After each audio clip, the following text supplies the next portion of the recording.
Net eers 'n slukkie water vat.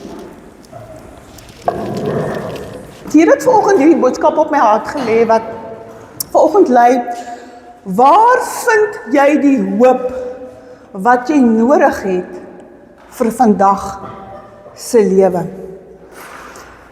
Die vraag vanoggend is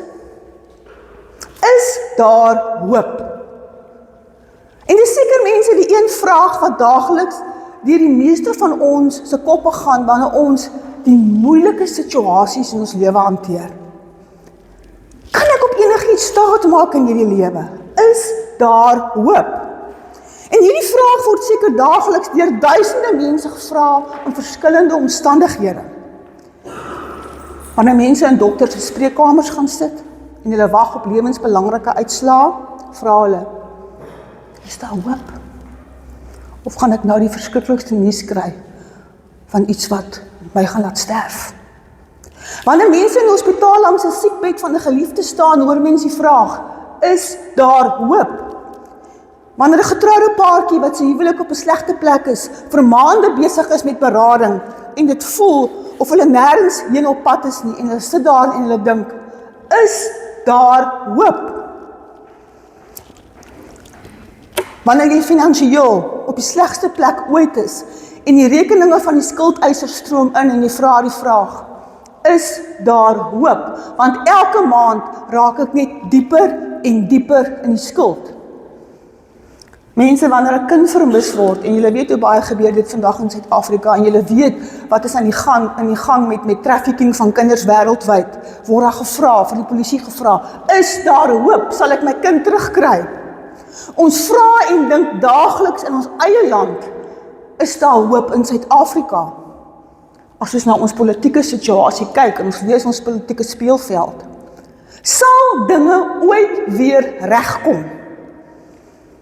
Het julle geweet dat 'n mens 40 dae sonder kos kan gaan, 3 dae sonder water en jy kan 8 minute sonder suurstof gaan, maar jy kan nie 1 sekonde sonder hoop gaan nie.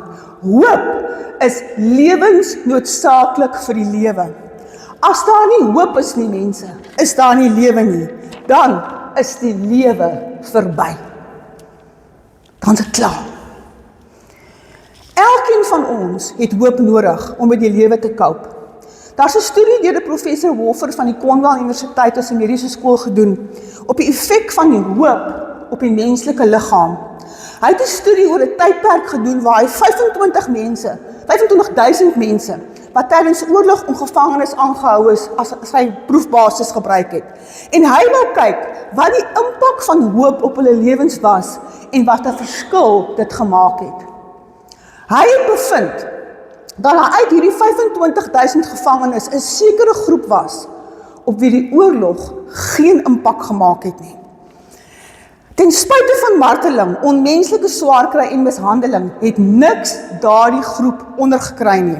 Hulle het geen PTSD getoon nie, hulle het geen terugblikke van traumatiese ervarings beleef of ernstig siek geword nie. Hulle het alles net hanteer en aangegaan met die lewe. En deur sy studie het hy bepaal dat die een ding wat die groep in gemeen gehad het, is dat elkeen in hierdie groep hoop gehad het. Dit is uiters noodsaaklik vir ons om hoop te hê, mense, om die uitdagings wat die lewe elke dag bied te trotseer en te oorkom. Vir my en vir jou is dit ook dieselfde. En in die samevatting van sy studie het hy gesê dat wanneer 'n mens hoop het, is jy in staat om in ondraaglike, uitmergelende omstandighede waar jy gemartel en mishandel word, te oorleef. Maar as daar geen hoop is nie, val mense emosioneel, fisies en geestelik uitmekaar. Ons weet dit, né? Daar geen hoop is, jy val mense uitmekaar uit.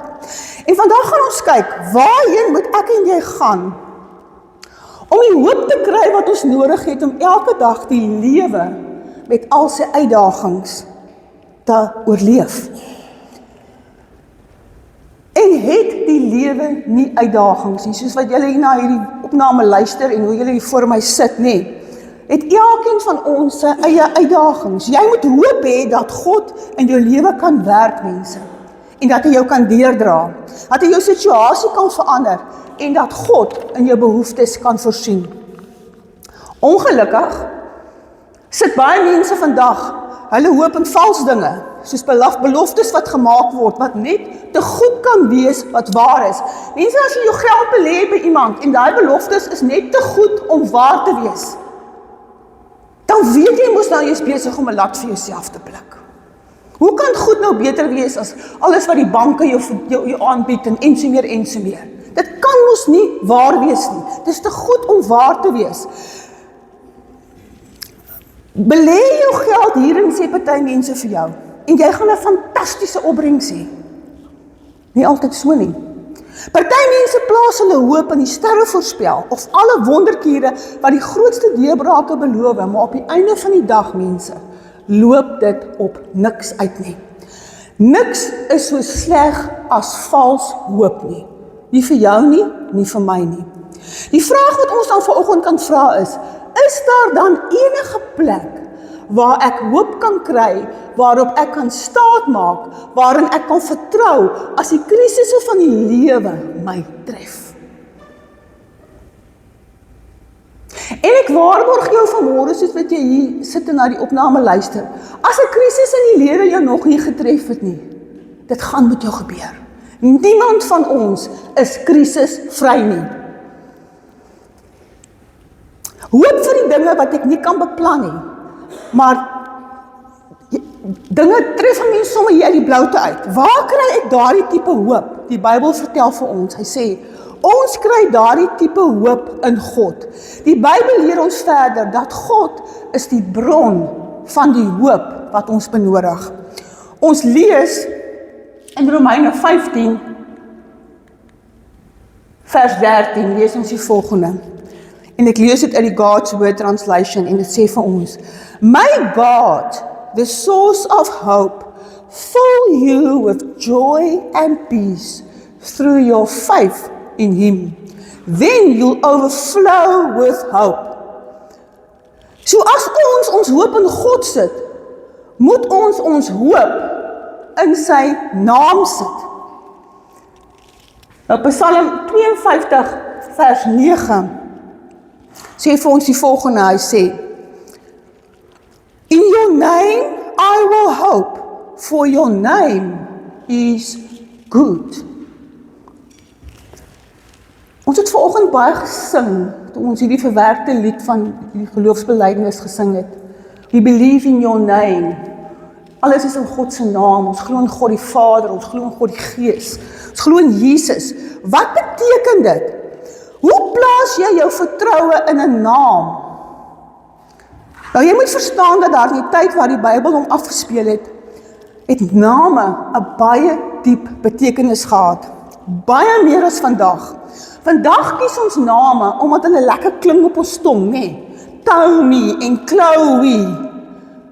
Maar in die Bybelse tyd, mense, is name gekies omdat dit 'n sekere betekenis gehad het, of dat dit jou op 'n sekere manier beskryf het. Jou naam was meestal 'n beskrywing van jou karakter gewees. Jy het gewoonlik 'n naam gekry wat jou beskryf het vir wie jy was. God beskryf homself ook aan ons vanuit 'n Hebreëse konteks. Het jy geweet, God het 'n klomp verskillende name. Elkeen van hierdie name beskryf God se karakter en is 'n belofte aan my en jou vandag.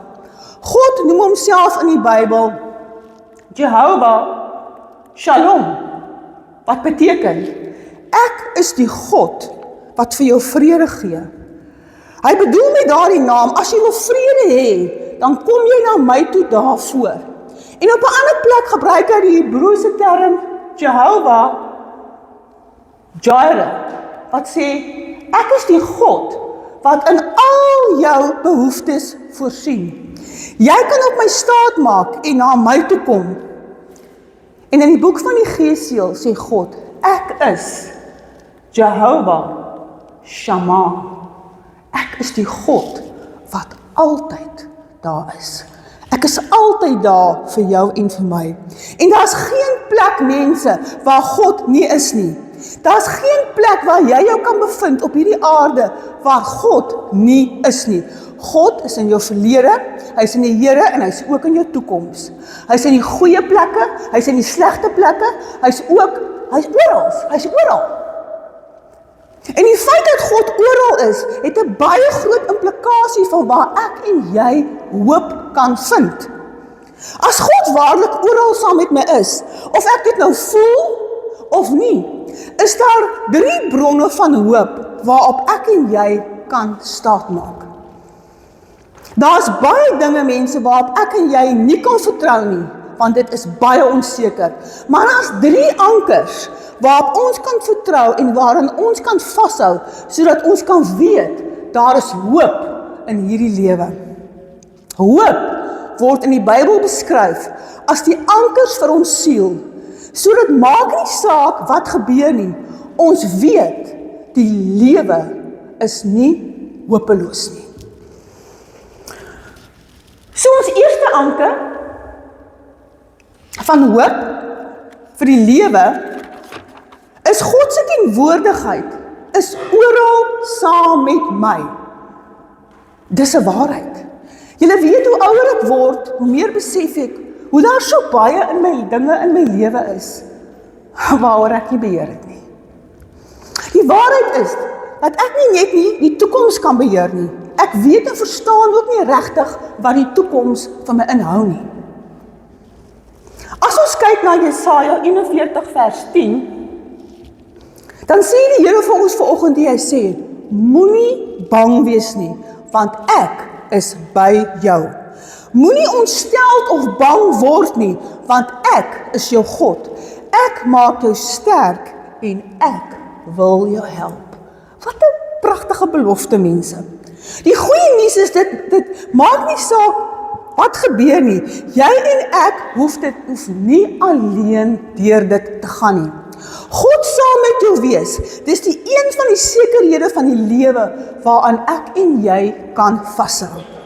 En as ek aan hierdie sekerheid vashou, het ek niks anders as hoop vanoggend nie. Niks anders as hoop nie. Daar's baie onsekerhede in die lewe. Een van die groot onsekerhede in die lewe is dat mense en geliefdes jou mense in hierdie lewe gaan verlaat. Vriende en familie mag wegtrek van jou af. Kinders raak groot en kry hulle eie lewe en eie gesinne en hulle gaan bly op ander plekke ver weg van jou af. En ja, geliefdes in jou lewe sterf partykeer baie skielik. Baie keer ook op baie tragiese maniere of deur siekte. En daar mag dalk geliefdes in jou lewe wees wat siek word en glad nie meer hulle self is nie of nie meer die volle potensiaal van hulle lewe het nie. Of daar's mense met wie jy 'n argument gehad het en julle beweeg uit mekaar en daardie verhoudingsmense herstel net nooit weer nie. Dit is nooit weer soos wat dit voorheen was nie. Die hartseer saak is mense verlaat ons op een of ander wyse in ons lewe. Maar die een sekerheid in die lewe is dat God jou nooit sal alleen los nie. Dit gee ons hoop. Hoekom? Want die vrees om verwerp te word is so groot, dat dit bring 'n hopeloosheid oor ons. En daardie vrees van ek gaan alleen gelaat word, ek gaan oorweldig word deur alles in my lewe, en dat niemand daar vir my gaan wees nie, is groot.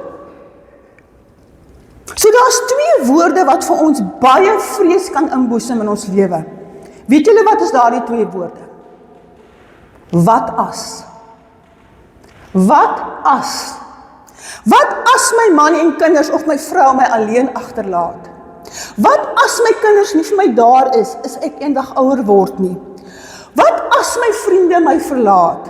Wat as? Die waarheid is, God sal jou nooit, maar nooit verlaat nie. Ek het al baie mense in my lewe begrawe, waar ek vir die hou van die diens verantwoordelik was. Ek het al baie keer die vraag in hulle oë gesien, tydens daardie geleenthede. Hoe gaan ek dit maak? Hoe is die pad vorentoe? Hoe kom ons deur hierdie ding? En die ergste was ek een keer toe ek 'n babietjie begrawe het in Bloemfontein, wat een van 'n tweelingkie was, wat op 'n baie slegte, tragiese manier verongeluk het. Ek het daai vraag aan daai ouers se oë gesien daai dag. Hoe kom ons deur hierdie ding? Ek praat Vrydag met 'n vrou, die sy man het sy werk geskort het met geen inkomste. Sy vra, mevrou, hoe gaan ek deur hierdie ding kom? Nou wat kan 'n mens anders vir so iemand sê as, ons moet op die Here vertrou. Ons moet op die Here vertrou vir 'n deurbraak. En wie anders kan ons hoop sit, mense? Nie in sielkundige teorieë nie. Ja, ons vir ons hulpmiddels. Ons kan nie eens hoop daar sit nie. Ons moet ons hoop in die Here sit. Ons moet ons hoop in die Here sit. Hy sal vir jou daar wees in jou donkerste ure, in jou donkerste tye. En ek kan dit met diepe oortuiging sê, want God was vir my daar in my donkerste tyd, toe my man skielik laas jaar in sekondes van my weggeneem is. God is nog steeds met my vandag. En ek weet, mense, hy gaan ook in die toekoms saam met my wees. Ek weet dit. Want ek glo sy woord, en ek glo sy wil vir my lewe, en ek hou vas daaraan. En daardie gevoel van hoe gaan ek aangaan, mag miskien iets wees wat jy ook vandag in jou lewe beleef, en jy het nie antwoorde daarop nie. Miskien voel jy vandag so, en jy weet nie lekker wat jy moet doen nie. Moet ek my vertroue in die Here sit? Hoe gaan dit met my wees, of gaan dit nie met my wees nie? Mense, hy is nie net met ons, die Bybel sê ook, he watches over us, en hy lei ons, en hy gee vir ons raad.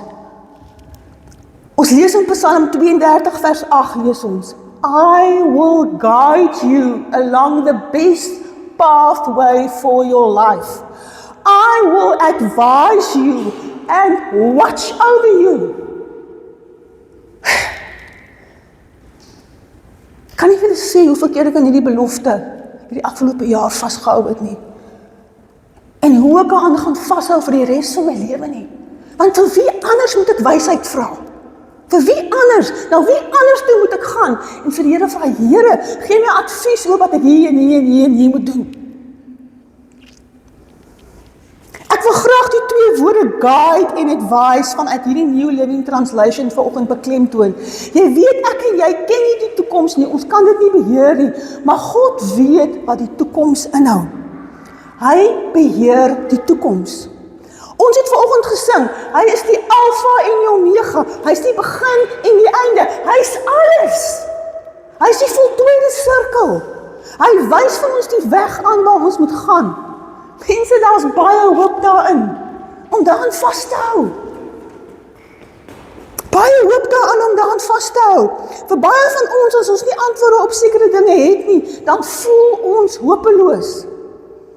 As ons kan verstaan hoekom ons 'n sekere probleem ervaar, of wat die voordeel van die probleem vir ons sal wees, dan het ons hoop, maar as ons dit nie kan doen nie, dan voel ons soos mense wat geen hoop het nie. En een van die grootste dinge wat vir ons hoop gee, is dat ek en jy nie alles hoef uit te werk nie, en ons hoef nie die antwoorde vir alles te hê nie. Ons kan net vir God vertrou, wat presies weet hoekom alles so is.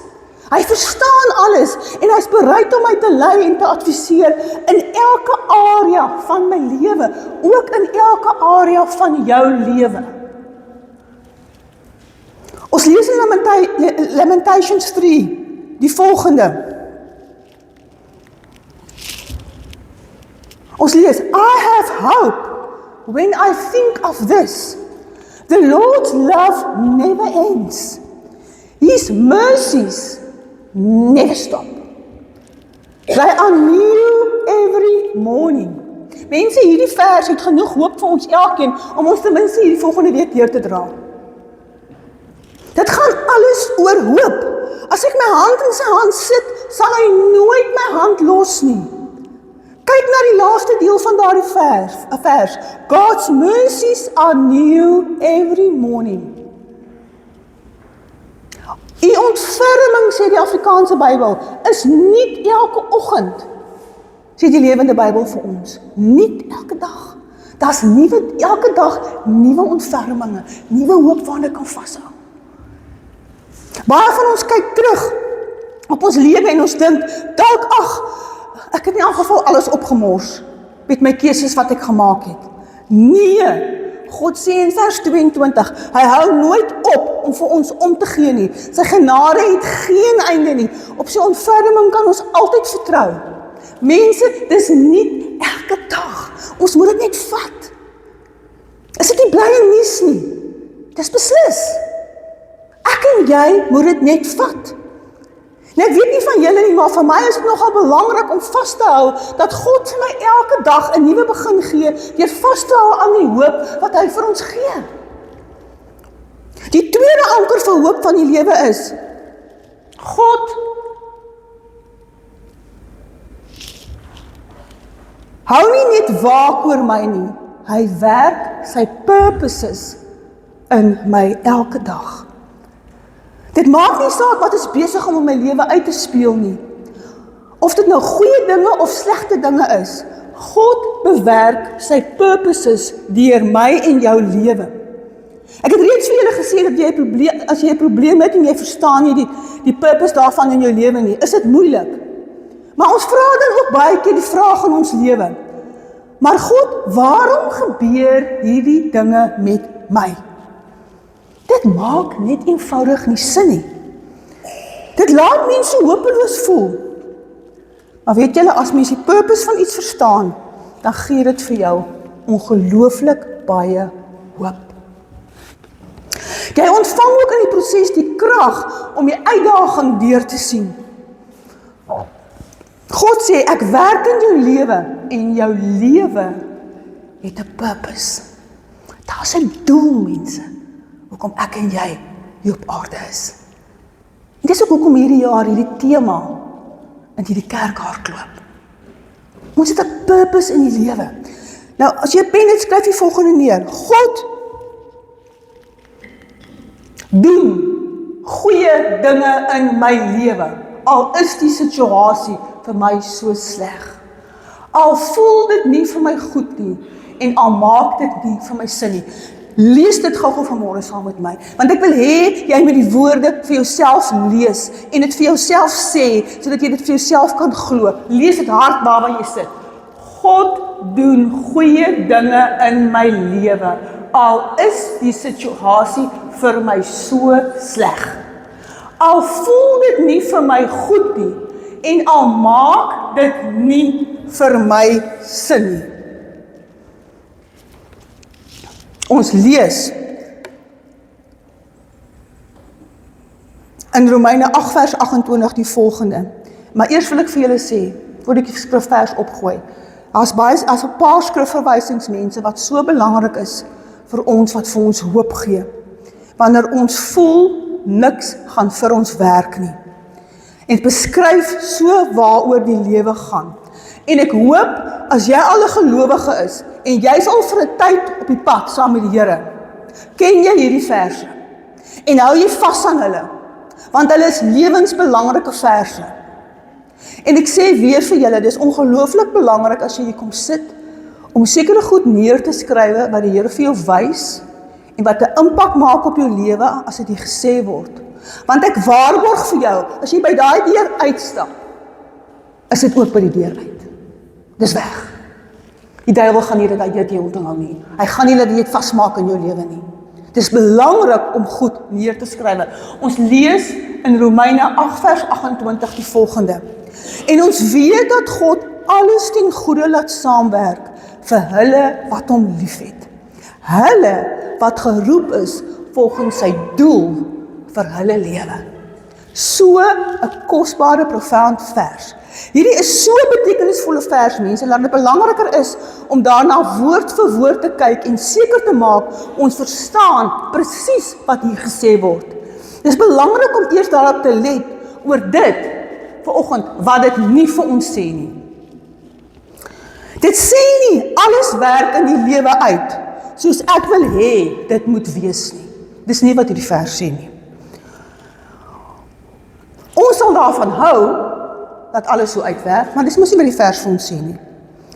Dit sê ook nie alle dinge het 'n gelukkige einde tot gevolg nie, want dit is beslis nie waar nie.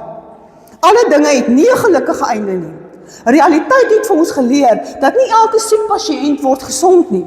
Elke paartjie wat trou leef nie gelukkig saam tot die dood hulle skei nie. En elke besigheidsbesluit, mense, draai nie vir ons miljoene in die ronde nie. Elke probleem word nie opgelos nie. So uit ervaring weet ons dat dit is nie waar nie. Alle kinders kry ook nie op skool net stryd-eis nie. En almal word nie die hoofseun en die hoofdogter in die skool nie. Of almal word nie die rugbykaptein nie. Kinders het baie uitdagings vandag. So wat sê hulle dan nou eintlik vir ons? Kom ons kyk daarna woord vir woord. Eerstens sê die vers, ons weet dat God alles ten goeie laat meewerk. Ons wens dit nie en ons verbeel ons dit nie. Ons begeer dit ook nie. Ons het ook nie vals hoop dat dit so gaan wees nie. Ons het ook nie positiewe denke daaroor nie. Die woord sê mense, ons weet dit. Jy weet alles gaan vir jou ten goeie meewerk. As jy Jesus volg met jou lewe, jy sit jou vertroue in hom. Ons het 'n sekerheid daaroor. En hoop is nie vanoggend dieselfde as optimisme nie.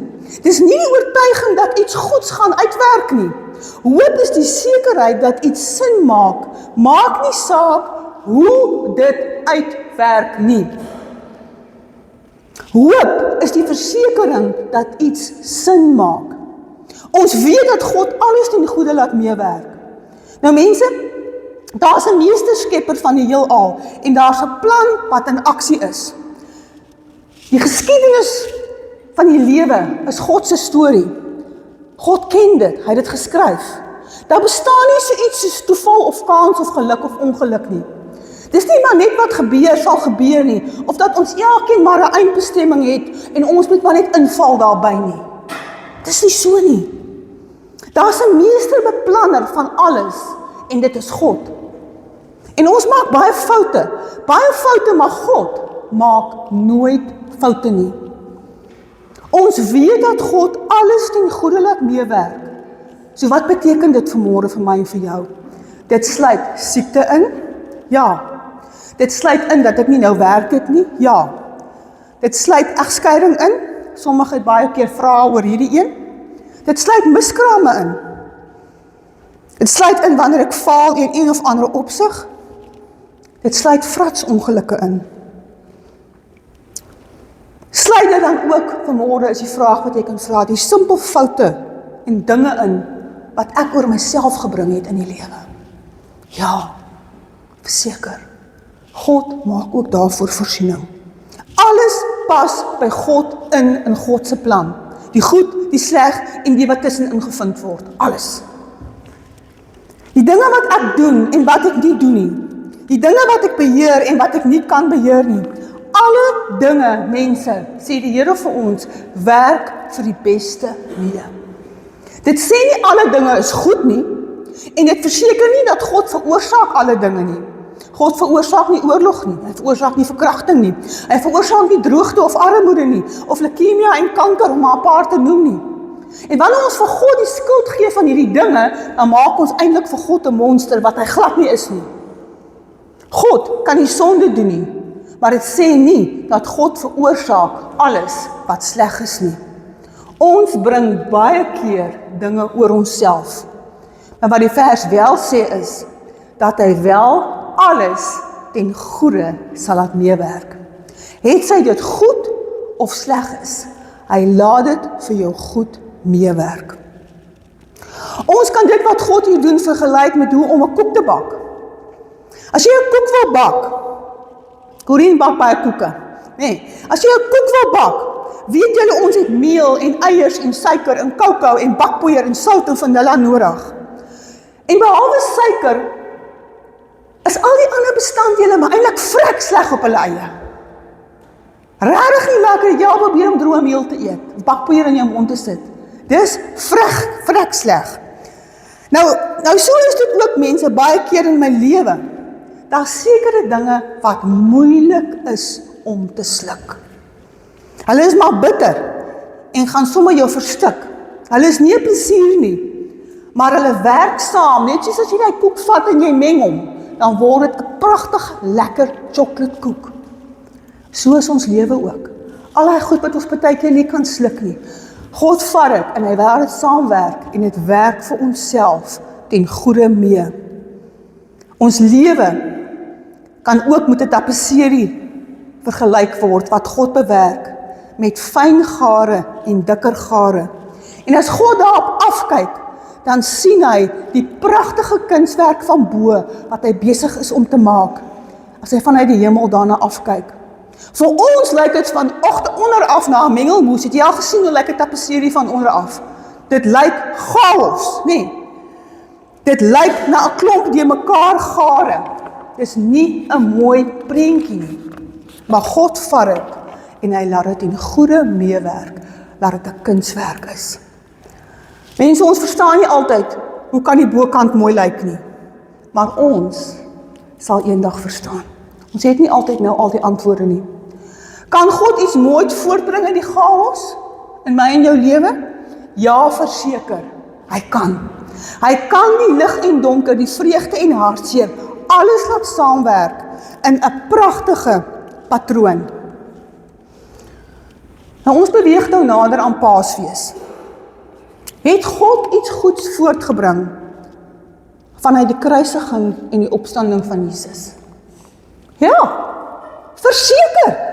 Die kruisiging was nie goed nie en dit was alles 'n pynlike situasie. Maar God het egter goed daaruit voortgebring. En as jy begin verstaan dat God nie net oor jou die dag, jou wag hou nie, maar dat hy ook in jou werk, dan begin jy iets verstaan.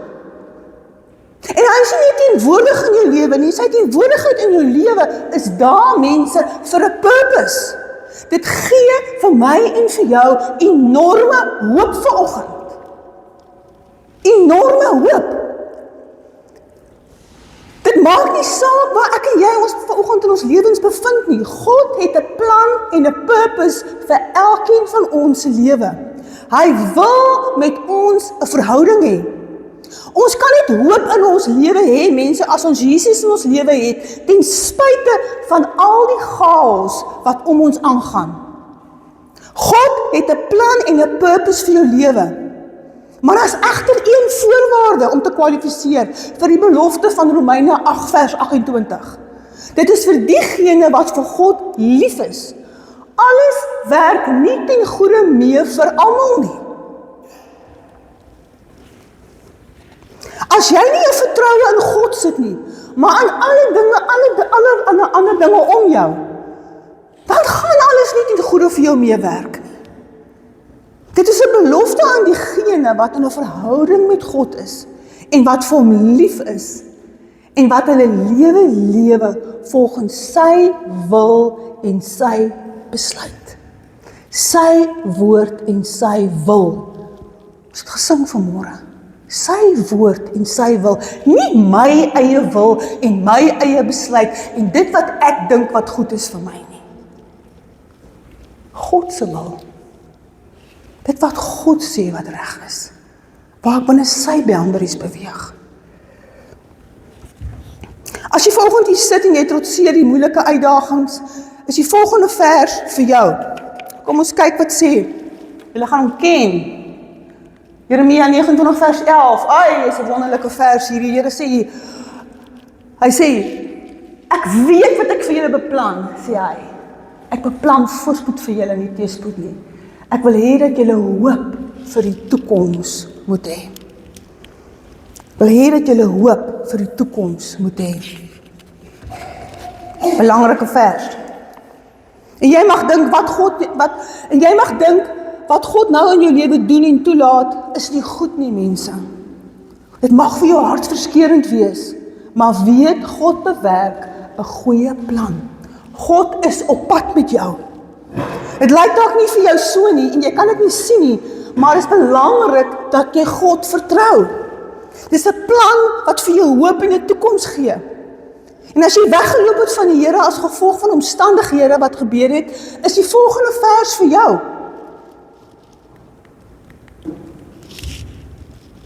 Kom ons lees dit vanoggend hardop saam. Daar waar jy sit, wil ek hê met jy dit saam met my lees. Hardop daar waar jy sit. Ek is oortuig dat God die goeie werk wat hy in julle begin het, sal voortsit, totdat hy dit voltooi op die dag, wanneer Jesus Christus terugkom. So as jy op 'n tyd saam met die Here gestap het, en jy het jou rug op hom gedraai, sê die Here, dit wat hy in jou lewe begin het, gaan hy in jou lewe voleindig. As God iets in jou lewe begin het, sal hy dit voltooi. Jy mag dalk sê, ek is so ver verwyderd van hoop, niks kan meer vir my 'n verskil maak nie. Dis nie waar vandag nie. As jy terugkom na die Here en jy aanvaar, hy is al een wat jou kan help, en jy plaas jou vertroue in hom, en jy gee die warbel van jou lewe vir hom, sal hy die goeie werk voortsit in jou lewe, wat hy begin het. Ek het laasweek daaroor gepreek. Aanvaarding, vertroue, oorgawe. As jy die preek gemis het, gaan kyk om my lê op YouTube. Hoe leer ek aangaande God se plan vir my lewe? Mense, ek lees die Bybel. Romeine 15 sê vir ons, alles wat in die Bybel geskryf is geskryf om ons te bemoedig en om vir ons hoop te gee. Hoe meer jy die Bybel gaan lees, hoe meer gaan jy 'n persoon wees wat van hoop getuig. Hoe meer jy net gaan fokus op die negatiewe nuus om jou, hoe meer hopeloos gaan jy voel. En mense, daar's verskeie maniere om die Bybel te lees. Ons lewe op Lewe Disipelskap groep hierdie jaar, lees die one year Bible van Nikki Gamble, dit is die ouens wat die Alpha kursus ontwikkel het. Daar's 'n app beskikbaar, jy kan die app op jou foon aflaai, jy kan die Bybel lees net waar jy is. Jy kry nog 'n lekker praktiese uiteensetting ook van wat jy lees, maar lees die Bybel, lees hom in die verskillende forme wat hy beskikbaar is. Jy gaan nie in die Here groei en weet wat hy vir jou sê, as jy nie sy woord lees nie.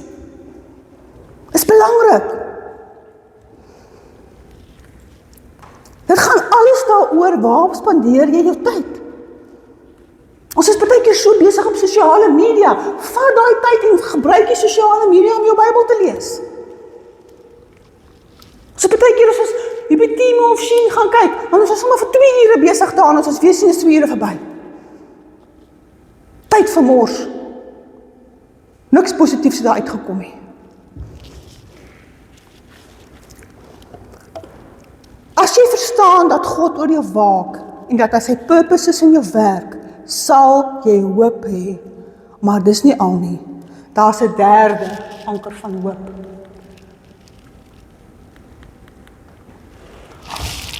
God se plek, die hemel, wag vir my.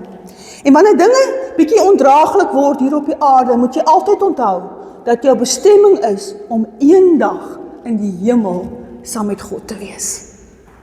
Wat 'n wonderlike vooruitsig. Maar weet julle wat? Moet ook nie soos party mense wees wat net altyd op pad hemel toe is nie. Ek is nie besig op pad hemel toe. Die Here het jou nog nie gevat nie. Jy is nog hier. En omdat jy hier is, mense, moet jy nog vir my verskil maak. En moet jy nog sy disipel wees. En moet jy nog vir ander mense vertel van hom. Jy kan nie nou op die wolk klim en jy gaan nie. As jy daar moes gewees het, so hy met jou 'n afspraak gemaak het en hy sal jou al kom haal het. Hy het my man klaar kom haal, maar hy het my nie kom haal nie. Ek is nog hier. En ek het 'n taak om te verrig. En so het jy ook 'n taak om te verrig. Baie belangrik, nê? Ons lees in Johannes 14 vers 1 tot 2 wat Jesus sê, moenie ontsteld wees nie. Hou net aan om op God te vertrou en hou ook aan om op my te vertrou. Dit sê hy vers vir ons, moenie ontsteld wees nie. Hou net aan om op God te vertrou en hou ook aan om op my te vertrou. In die huis van my Vader is daar baie kamers. Ek gaan soontoe om vir julle plek gereed te maak. Neem kennis, die woord sê, hy gaan vir ons plek gereed maak. Die hemelmense is nie 'n airy-fairy nie. Die hemel is 'n plek. 'n Plek waartoe ek en jy op pad is. Dis nie 'n nirvana of 'n gevoel of iets waar ons gaan rondsweef nie. Die Bybel bevestig dis 'n ware plek wat God vir my en vir jou voorberei. Dis 'n plek waar daar geen pyn of hartseer gaan wees nie. In die hemel is daar geen konflik, pyn en dankie tog, geen probleme nie. Geen probleme nie. Gaan dit nie wonderlik wees nie, nê? Die Bybel sê vir ons in Openbaring 2, in Openbaring 21 vers 4 sê hy vir ons die volgende, hy sê, hy sal elke traan van hulle oë afvee en die dood sal glad nie meer bestaan nie. Huil gaan ons nie huil daar nie. Ook hartseer of smart, krete of pyn sal glad nie meer bestaan nie. Die ou dinge het verbygegaan. Dit gee vir ons rede mense om hoop te hê. Julle weet die groot toets vir ons hoop in ons lewe word gemeet aan die feit aan hoe ons die begrafnisse in ons lewens hanteer. Almal kan wonderlike geloof hê as alles net goed gaan. Maar hoe hanteer jy die begrafnisse in jou lewe? Ek moet sê van al die begrafnisse wat ek al waargeneem het, was die wonderlikste wanneer ek mense moes begrawe, waar ons hulle lewe kon vier, omdat ons weet waar hulle bevind. Nie omdat ek dink waar hy hom bevind nie. Waar ek weet waar hy of sy hulle bevind. By Jesus in die hemel. Sulke mense se lewe kan jy in opregtheid celebrate. En wanneer 'n Christen sterf, vier ons sy of haar lewe. O ja, ons rou, maar ons rou vir onsself. Ons rou nie vir die persoon nie. Want ons gaan die persoon mis. Maak dit sin? Ja, jy rou vir jouself nie, en jy gaan die persoon mis. Maar ons rou ook nie soos mense wat nie hoop het nie. Want ons weet waarheen ons op pad is. Nou ek hou baie daarvan om wanneer ek preek, my preke toe te lig met persoonlike stories uit my lewe uit, omdat dit vir mense laat voeling hê by die realiteit waar hulle elke dag in leef. En so het ek ook vanoggend 'n ware storie wat ek uit my lewe uit met julle wil deel, en wat ek weet, julle gaan ook vanoggend julle self daarmee kan vereenselwig. As 'n gesin het die lategans, dit was nou ek, my oorlede man en ons dogter vir jare in die Vrystaat gebly, voor ons na die Oos-Kaap verhuis het. En in daardie tyd het ons altyd 'n foto, sommer so 'n uitgeknipte artikel van 'n ouer man en vrou wat hand aan hand op die see langs die strand gestap het ek en my man eintlik altyd binne in sy kas gehad, toe ons op die plaas in die Wetstorp gebly het. En ons daai foto het al daar gehang vandat ons getrou het. En hy het altyd vir my gesê, so wil hy eendag saam met my op die strand stap, wanneer ons eendag ouer is. En so was daardie prentjie, mense, deel van my lewe, vandat ons getroud is. En ek het altyd gedink, ons gaan saam oud word, en ons gaan daar wees vir mekaar. En mense wat ons geken het, sal weet, ek en hy het alles saam gedoen in die lewe. Saam gereis, hy het nooit sonder my oor see reis nie, ek moes altyd saam gaan, al was dit partykeer vir my baie vermoeiend, maar ek het dit gedoen. Ons het saam geoefen, ons het saam fiets gery, ons het saam gestap, ons was saam in bediening betrokke, ons het baie huwelikseminare saam aangebied, ons het saam 'n kerk gelei vir 15 jaar. Ons het ek het baie vroue retreats daai tyd aangebied en dan het hy spesiaal afgeneem by die werk om my klank en tegniese versorging te kom doen. Hy het regtig hy het my ongelooflik support in wat ek doen en ek vir hom. En ek het hom weer baie support in familiebesigheidsbeplanning wat hy vir sy werk gedoen het. En ons het nie net die Here saam gedien nie. Ons was in 'n baie gelukkige, gesonde huwelik waarvan almal sal kan getuig wat ons oor die jare geken het. En dit kan ek vandag sê, mense, ek is 60 jaar oud. Ek glo in die huwelik. Ek glo daarin onvoorwaardelik. As jy binne God se grense is dit die beste besluite wat jy vir jou lewe kan neem. Is die gelukkigste tyd wat ek in my lewe gehad het, toe ek binne God se boundaries getroud was met die liefde van my lewe. Ek glo daarin onvoorwaardelik. En in die begin, Van 2025 was alles mooi en vreedsaam en ons moes hierna toe verhuis en ons was hier en ons dogter se troue het voorgelê vir April en haar pa sou haar trou, 'n groot opgewondenheid. En ons het net in die eerste week in Februarie mense teruggekom vanaf die Midmar in Natal waar hy saam met my dogter en haar man toe nog haar verloofde die Midmar Mile geswem het. Alles het goed gegaan tot hy in daardie week 'n ongemaklikheid hier op Oesterbaai in sy bors gevoel het. En langs voor die kort, hy is hospitaal toe en hulle 2 stents in hom ingesit, maar verder was hy heeltemal gesond en die dokters het gesê, as geen uitdaging nie. En alles het toe vandaar goed gegaan, tot die oggend van 24 Februarie laas jaar, 4:15 die oggend, toe die honde blaf en my vra om hulle stil te maak. En ek het dit gedoen. Ek het opgestaan en het gedoen en toe ek terugkom by die bed, toe sien ek net hoe sy liggaam 'n laaste ruk gee. En ek het dadelik geweet, hy's dood. Was nie eers vir my 'n twyfel nie, ek het net geweet, hy's dood. Ek het hom gegryp, ek het gebid en ek het geskree en ek het gehuil en ek het gesmeek en ek het met die Here gepraat. En daar was niks. En daardie oggend, laas jaar 24 Februarie, het my hele lewe verander in sekondes. Die prentjie in die kas het nie meer bestaan nie. Vir 'n oomblik val my hele lewe in skerwe voor my. Dis die mees oorweldigste gevoel wat ek nog ooit vir julle kan sê wat ek in my lewe ervaar het, want my man was nie siek nie, hy het geen kroniese medikasie gebruik nie, ek ken nie 'n siek man nie, alles was nog, ons lewe was aan die gang, ons het 'n volle lewe gelei. Ewe skielik verander alles. My man sterf voor my op die kruin van sy lewe en niemand het antwoorde nie, want volgens die dokters was daar geen verdere uitdagings in sy hart nie. Ek verstaan dit nie en ewe skielik is ek 'n weduwee. Ek het nog nooit so oor die lewe gedink nie. Het was nog nooit eers mense in my verwysingsraamwerk gewees nie. Dat ek moontlik op 58 'n weduwee sou wees nie. Miskien op 70, miskien op 75, maar 58? Nooit. Nooit. Ewe skielik beleef mense jou anders. Vrouens wat hul man aan die dood afgestaan het of wat geskei is, sal presies weet wat ek nou bedoel. Ewe skielik is die hele wêreld op jou anders. En daardie tyd was ek omring met wonderlike vriende en familie wat my so geondersteun het. Pragtige blomme ontvang van heinde en verre en mense se ondersteuning was oorweldigend. Vriende het kos aangedra, wat ek nie eens alles kon verorber nie. Daardie ondersteuning was vir my eerste baken van hoop. God se teenwoordigheid was my tweede baken van hoop. In my diepste oomblikke van alleen wees en rou wees, was God daar. Ek het baie insidente beleef en ek beleef het steeds mense, waarvoor ek nie volgende tyd het om het dieper te gaan en te beskryf nie, waar ek God se teenwoordigheid elke dag, daagliks in my lewe ervaar.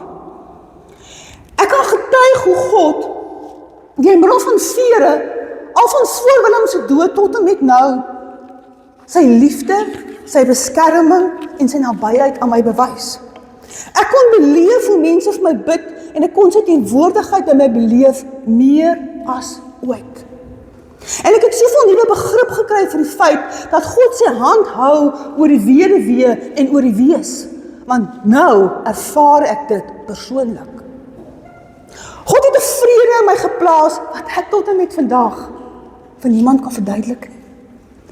Al wat ek weet is dat ek by Willem was toe hy na Jesus toe is. Ek het sy gesig gesien en ek het onthou dat dit vreedsaam was. En ek kan die vredelievende smaal op sy mond onthou, asof ek dit gister nog sien. Ek het nog nooit getwyfel waar hy hom nou bevind nie. En ek weet, hy is by Jesus. Ek twyfel nie daaroor nie. Ek weet ook, ek hoef nie alles te verstaan nie. Ek kan waarlik sê, ek het God nog nooit bevraagteken nie. Ek het wel vir God gesê, as ek so met hom hardop daar in die huis gepraat het, dan het ek van baie keer vir die Here gesê, as ek so gehuil het laas jaar en ek loop en sê, Here, as ek hom nog net een keer kon vashou, as ek nog net een keer vir hom kon sê, ek is lief vir hom, want hy is weg, sonder dat ek enigiets kon sê. Ek het dit baie gesê en ek het dit baie gesê as ek hardop met die Here gepraat het. Maar dit was nie iets wat ek fisies gebid het nie. Ek het dit net gesê. En ek verstaan so die woord agterna op wat sê, maak jou begeertes wat jy in jou hart het aan die Here bekend. Vertel die Here dit. Sê dit vir hom. Sê dit vir hom langs die pad. Of nie altyd dit te biek, as met hom praat, hy is maar jou vriend. Noem dit net vir hom. Sê dit net vir hom. Nou, ek is nie 'n mens wat baie droom nie. Ek onthou nie my drome nie, maar ek droom toe laas jaar hier in September, droom ek dat Willem by die agterdeur van my huis inkom en hy na my toe kom en hy kom vat my en hy druk my. En ek kan vir hom sê, ek is lief vir hom. En het was vir my so reëel mense dat ek uit die bed het gespring het en dat het vir my voel iets verby my was. Wat was 'n droom? Maar dit was die Here se manier om my te troos, omdat ek my begeertes aan hom bekend gemaak het. En ek kan nie vir julle sê van daai tyd af, het ek nie die vrede van die Here oor my. Ek het nie die vrede van die Here oor my, want ek weet, die Here hoor my. Ek weet, die Here luister na my. Ek weet, die Here vat my op 'n pad en hy lei my en hy vat my vorentoe en hy gee my raad en wysheid as ek hom vra daarvoor. Hy's besig om vir my goed ten goeie te laat meewerk. En ek is steeds op hierdie journey waar ek aanvaar wat ek nie kan verander nie. Ek vertrou God dat hy my belange op sy hart dra en dat ek daagliks oorgee aan hom en sê, Here, U wil en nie my wil nie. Ek het nog nie gearriveer nie. Ek is nog op pad. Maar ek kan vir julle duidelik sê, ek ervaar die Here elke dag saam met my. Ek hou daagliks vas aan die hoop dat ek weet, God is met my en hy het my nog nooit gelos. Nog nooit. En my derde baken van hoop is dat ek weet, God het 'n plan vir my lewe. Ek moes agterbly en ek moet daagliks leef dat sy purpose is deur my werk. En dit gee my ongelooflike betekenis in die lewe en is die hoop waaraan ek vashou. En die vierde baken van hoop is die belofte van die hemel wat op my wag. Om Willem te verloor het, is die mees pynvolste ervaring wat ek nog beleef het. Maar is die mees hoopvolste, want verseker gaan ek hom weer sien. Verseker gaan ek hom weer sien. Willem het Jesus met sy lewe gevolg en alles wat hy gedoen het. Hy het sy vertroue in Jesus gesit. En partykeer wonder ek of hy nie geweet het dat hy na Jesus toe gaan nie. Want in die afgelope 2 weke voor hy weg is aan die Here toe, het hy dag en nag net gelê en sy Bybel gelê en luister. God beloof in sy woord, wie in hom glo en wie hul vertroue aan hom sit, sal vir ewig lewe, mense. Die hemel is 'n werklikheid en Willem is nou daar en daardie realiteit het my vrygemaak van baie pyn en my laat fokus op dit wat God wil hê ek nog vir hom hier op die aarde moet doen. Die oes is groot en die tyd is min. Dis hoekom ek sê, moenie op die bandwagon klim van ek is al op pad hemel toe nie. As jy al daar moes gewees het, sou jy al daar gewees het. Jy is nog hier. Die Here het nog vir ons, as sy kinders, as sy disippels, 'n werk om te doen. Ons moet nog kyk, hoeveel kan ons saamvat in die oes, saam met hom, hemel toe. Ons is nog nie daar nie, ons is nog nie op pad soontoe nie, ons is nog hier, ons is nog 'n taak om te doen. Ek weet ook, dat Willem nie alleen was, toe hy sy laaste asem uitgeblaas het nie. Ek kon op sy gesig sien, dat daar iets spesiaal met hom gebeur het. Sy gesig het nie van vrees of angs getuig nie, maar van liefde en vrede. En dit gee my vrede. En ek leef elke dag, mense, 'n hoopvolle lewe, maar nie 'n probleemvrye lewe nie. Ek kry maar my oomblikke, wanneer alleenheid en hartseer my slaan. Is nie lekker om alleen dinge te doen nie, of om dinge alleen te beplan nie. Maar die Here is altyd daar, om my veilig deur te dra. En ek staan baie op die skrif, van Jesaja 54, vers 5. Jou skepper sal ook jou man wees. Die Here, die Almagtige, is sy naam. Ek het baie die skrif van my lewe gelees voor en nooit gedink, dat ek sal op hierdie tyd van my lewe, sal hierdie vers van my so 'n realiteit in my lewe word nie. Jou skepper sal ook jou man wees. Wat die lewe vorentoe inhou sal ek nie weet nie, maar gelukkig weet God. Ek stap voetjie vir voetjie en ek doen wat hy in my lewe geplaas het en ek vertrou hom, mense, vir alles vorentoe. Ek is gehoorsaam om te doen wat hy vir my vra, want ek vertrou hy het 'n plan vir my lewe. En ek hoop hierdie persoonlike storie kan ook vanoggend vir jou hoop gee. Die Here het vir my baie genade en hoop gegee deur my storie. Maar in dit alles beleef ek ook God se goedheid en ek beleef sy getrouheid. Ek hoop jy kan dit ook beleef in die middel van jou beproewing wat jy mag deurgaan. As Jesus in jou lewe is, mense, is daar altyd hoop. Waar kry ek dan nou hierdie soort hoop vandaan, waar ek elke dag kan opstaan en doen wat ek doen? Dis 'n vraag. Ek kry dit op geen ander plek as in my persoonlike verhouding met Jesus Christus nie. Ek weet daagliks dat God waak oor my. Hy hou my in sy vlerke. En ek sien dit in die vere wat ek optel en die vere wat ek kry. Hy hou my in sy vlerke.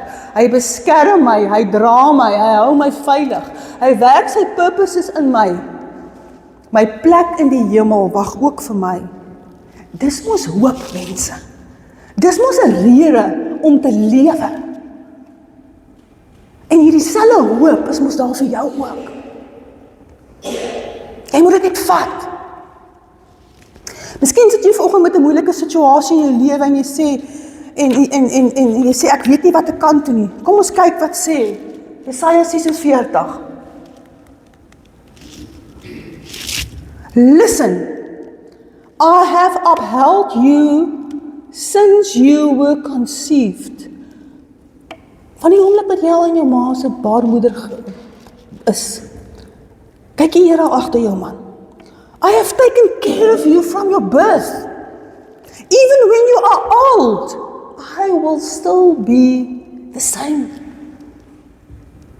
Even when your hair is grey, I will take care of you. I made you and will take care of you. Wow, wat 'n belofte, Here. Wat 'n belofte mense gee die Here nie vir ons hier nie. Miskien voel jy vandag vasgevang in 'n huwelik wat hopeloos voel. Miskien voel jy is op die rotse en jy kan glad nie die pad vorentoe sien nie. Of jy voel vandag vasgevang in 'n loopbaan waarin jy net nie jou rigting kan kry nie. Miskien worstel jy met 'n gesondheidsuitdaging en jy was al van dokter na dokter, maar niemand kan jou help nie en niks word beter nie. Miskien worstel jy met jou finansies en jy raak net dieper en dieper in die skuld. Of jy beleef uitdagings, mense met 'n kind wat net nie wil koers kry nie. Miskien is jy 'n enkel ouer en jy voel oorweldig om te cope met al die eise van ouerskap en al die ander rolle wat vertolk moet word. Daar is so baie goed wat vir ons uitdagings kan wees. Miskien het jy verslawing en worstel jy self met alkohol of dwelms. Wat doen jy? Jy gee dit vir Jesus Christus, mense. Dit is wat jy doen. En wanneer jy dit doen, sal jy 'n wedergeboorte in jou hart ervaar deur sy genade. In 1 Petrus 1, vers 3 lees ons die nuwe lewe in God en van die wonderlinge vooruitsigte wat hy vir ons kan gee. Ons lees daar, ons lees, sonder dat ons dit verdien, het hy sy ontferming aan ons betoon deur die proses te begin wat op ons wedergeboorte uitgeloop het. Nou het ons regtig hoop, omdat Jesus Christus uit die dood opgestaan het.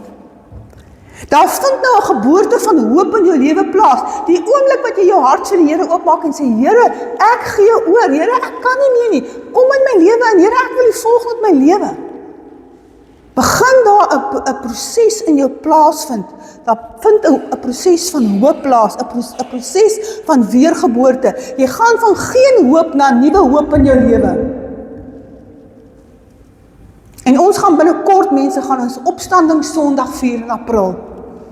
As God, Jesus, uit die dood kon laat opstaan, kan hy 'n dooie huwelik weer lewe gee. Hy kan nuwe lewe gee aan 'n loopbaan en 'n droom wat dood voel. Daar's hoop, mense. Bid oor jou situasie en praat met God daaroor. Dit gee jou hoop en hoop gee vir jou deursettingsvermoë om vas te hou aan dit wat jy nog nie kan sien nie. Daar's 3 dinge wat jy moet doen as jy vandag aan hoop vashou. Onthou God se teenwoordigheid. Hy is altyd by jou. Dit voel dalk nie so nie, maar hy is daar. Hy gee vir jou om. Onthou sy Hebreëse naam, Jehovah Shammah, wat beteken, hy is die God wat altyd daar is. Die tweede een, jy moet God se mense in jou lewe toelaat. Belangrik. Maak jou oop sodat jy van hulle kan ontvang. Laat ander mense jou support. Behoort aan 'n klein groep waar jy naby aan mense kan leef. Jy moenie net 'n toeskouer wees nie, mense, in die kerk wees nie. Jy moet 'n deelnemer wees. Wie gaan by jou staan in moeilike tye? Jy moet 'n kerkfamilie hê wat by jou gaan staan as die vuur kom. Dan kan jy God se teenwoordigheid ervaar en dan kan jy staan op God se beloftes. Daar's baie dinge wat onseker is in die lewe, maar op hierdie 3 dinge kan jy staan en kan jy vashou. Dit maak nie saak mense wat gebeur nie. God se teenwoordigheid sal altyd vir my en vir jou daar wees. Hy sal oor ons waak. Sy purposes gaan altyd deur my en jou werk. En God se plek, die hemel, wag vir ons. Wat gebeur as ek en jy hoop het? Ons lees in Jesaja 40 vers 31, lees ons die volgende. Ja, hierdie is mooi woorde, hy sê, maar die wat hulle hoop op die Here stel, sal hulle krag terugkry. Hulle vlieg hoog soos arende. Hulle sal hardloop en nie moeg word nie. Hulle sal loop en nooit vermoeid word nie. Jy gaan krag ontvang, man. Jy gaan krag ontvang. So geen situasie is vanoggend hopeloos nie.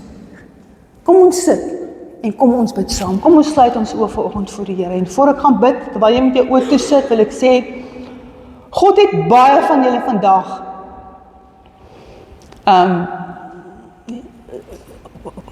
hy gaan baie bring wat na hierdie boodskap gaan luister, want hierdie boodskap gaan op YouTube gaan, en ek weet baie mense gaan dit kyk. Maar hy het ook vir jou vanoggend gebring hiernaartoe, om hierdie boodskap vanoggend te hoor, en hy het met jou 'n afspraak gemaak. En hy wil vir jou iets sê. Hy wil vir jou sê, moenie moed opgee nie. Moenie ingee tot moedeloosheid en hopeloosheid nie.